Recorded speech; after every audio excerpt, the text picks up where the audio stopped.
All right, let's take you through some of the dailies this morning. We begin with Daily Trust. Why petrol scarcity persists, ascribed to marketers. The writer says work resumption disrupted in Lagos, Ogun. Transporters hike fares. Usually, this kind of scenario associated, expected, or plays out when you have this kind of petrol scarcity. Everyone seems to take advantage, or most of them.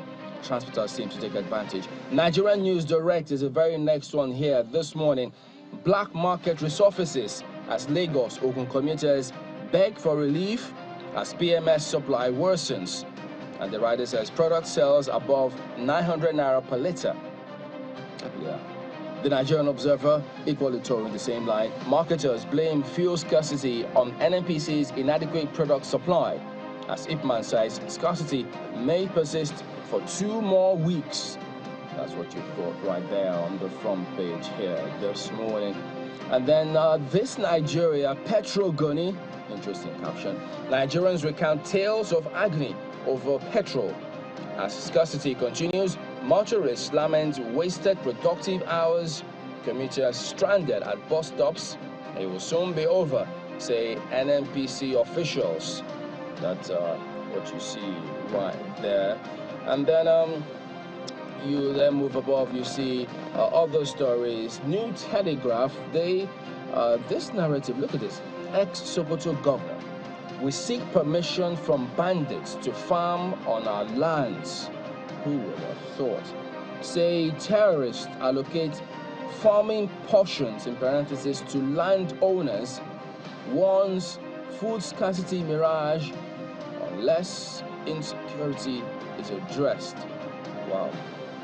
Okay, so I hope that this definitely should grab the attention of the security agencies. How is this allowed to keep going on from an ex-Sokoto governor? I guess you might want to read a little further on that one. Beneath that lead story, FG must reverse electricity tariff hike.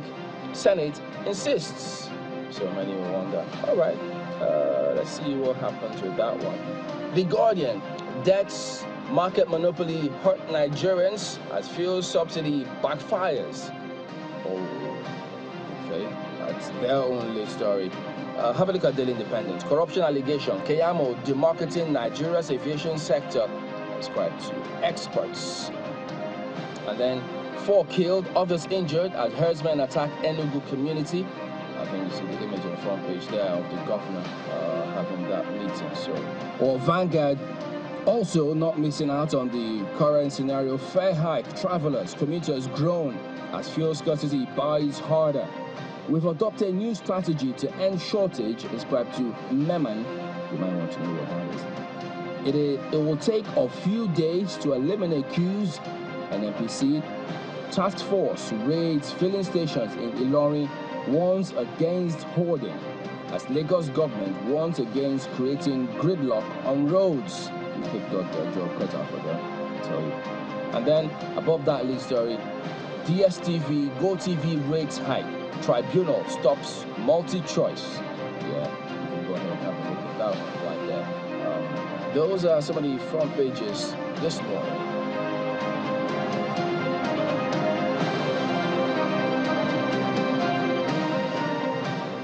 Okay, so what do you think? Trembling, you can see that on the front story, or what is actually taking the cake and on the front pages this morning is still this issue of petrol scarcity. Yep. I'm going to be very honest with you. My heart is in my mouth as to when every time I'm driving, I'm looking at my tank. People like could miraculously increase it by staring at it. I'm sure by now it will have full tank. Because honestly, this is not even funny anymore. And the fact that there is total silence. You know, I think that's actually the insult for me. It is insulting to Nigerians that there is something this grave happening. The whole country is unsure of what exactly the situation is. I think from what our correspondents gathered, only Rivers State seems isolated, and it's unclear what is happening in Rivers State. But our correspondents there did say that the price of petrol has since gone high. It's seen a markup from what used to obtain there. But the rest of the country is groaning under this. School buses are unable to function as they would. Transporters are unable to function. By transporters, I mean those who are flying interstate. They're unable to function as they would.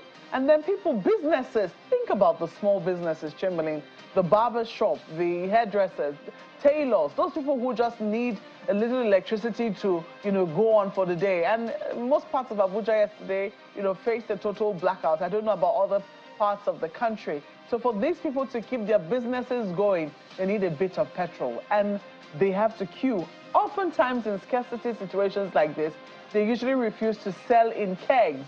You might need to partner with an Okada rider, or you go and buy the black market. I never thought that we'll see the black market again, Chamberlain. I never, in my wildest dream, thought that we'll be seeing petrol going for as high as 1,300 naira on the black market. So for all of that to be happening, and some people to think that it is okay to keep quiet, it means that, Nigerians are not exactly regarded by their own government, by the people who say they serve them. I don't understand that at all. Silence, is that the answer when people are asking questions? That certainly cannot be the answer. And it's not an answer that we should tolerate, Chamberlain. Look at, for instance, the electricity tariff. They make a case why they should hike the tariff, whatever the reasons are. They hike the tariff, you getting supply now? Your answer is as good as mine. The same narrative for petrol. They tell us subsidy, the thieves, blah, and things like that. They take it off. Do you have the product now? Despite how much you pay for all of that. So it just goes to show that, look, most times, they usually just put up a facade. The real reasons why they do these things are not what they tell you and I. Because if these two cases, for instance, were the case, number one is we'll have electricity supply. Number two is that you will have your petrol supply no matter the challenges. But now, look at that. The issues have not been addressed. Well, Nigerians, here we decided to just get you this clip. It's really a sad story. It's not funny. Some may laugh over this particular video, but have a look at this. How on earth I go come? They go come, they tell me say I must buy meat pie before I buy fuel. You rubbish olele buy. You must go buy meat pie before you buy fuel. Is this place open for a meat pie or open for a fuel station? You rubbish olele. This is total filling station trying with the masses that we have to buy meat pie before we buy fuel. What kind of insult? Rubbish lele now. Continue with what? And they were proud of it. This is total rubbish. Entrance of filling station. People just queue that. Never started they sell petrol. Everybody don't queue. See queue. It's only petrol we use for this country. This is our government. They don't rubbish our life. It's not even going to be funny because So where is NNDPRA when you need them? It's really shocking, to say the least, disappointing, appalling that they choose to ignore. That's the way it's coming across. They just want you to wallow in this challenge caused by the NNPC, because they said it was logistics problem and that it would take however long in different places to sort out. Who's supposed to regulate to make sure no hoarding, no price gouging? You don't take advantage of people, for instance, what you see on the other NNDPRA. And where are they when you're supposed to go out there and ensure things are done? Go out there and make sure that petrol stations don't take advantage of Nigerians. Just where are they? I think they should remember that they're paid with funds from you and I. It's taxpayers' money. They need to remember that. So when you sit back and think if you ignore Nigerians, it will go away, you've got another thing coming, because this is culture of silence, Chamberlain. It's something that really needs to be addressed. I don't know how the media is going to take it up.